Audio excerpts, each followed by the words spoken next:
Praise the lord. మత్తయి సువార్త 11:28 ప్రయాసపడి భారం మోసుకొనుచున్న సమస్త జనులారా నా యొద్దకు రండి, నేను మీకు విశ్రాంతి కలుగజేయుదును. ఇక్కడ రెండు విషయాలు ఉన్నాయి. ఒకటి యేసయ్య దగ్గర వెళ్ళడం, రెండోది ప్రయాస. మనకి బాధ కలిగినప్పుడు మనం చాలా భారం కలిగి ఉంటాం. చాలాసార్లు ఎవరితోనైనా ఫోన్లో మాట్లాడాలి లేదా వాళ్ళ దగ్గరికి వెళ్ళాలి అనుకుంటూ ఉంటాం. కానీ యేసయ్య మొదటగా ఆయన దగ్గరకు వచ్చి మన బాధలు ఆయనకి చెప్పమంటున్నారు.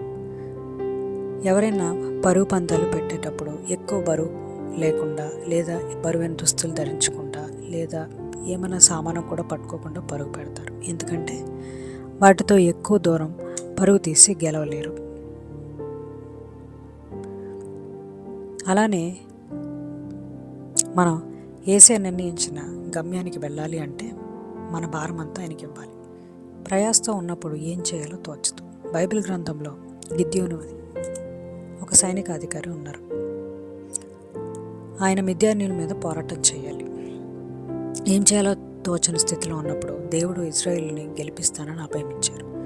ఆ తర్వాత 10,000 మందిలో కేవలం 300 మందిని మాత్రమే యుద్ధానికి తీసుకువెళ్ళమని దేవుడు చెప్తారు. గిద్యోను నమ్మి అలా చేస్తారు. ఇజ్రాయేలు బోరను ఊదుతూ ఆ వట్టి కుండలను పగలగొడుతూ గిద్యోనికి విజయం అని అంటూ ఉన్నప్పుడు దేవుడు అప్పుడు మిద్యానీయుల మధ్యలో ఒకరికొకరికి కత్తి తిప్పగా వారందరూ హతమైపోతారు. ఇజ్రాయేలు గెలుస్తారు.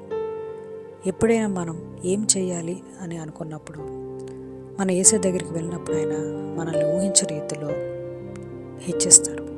ఆమెన్.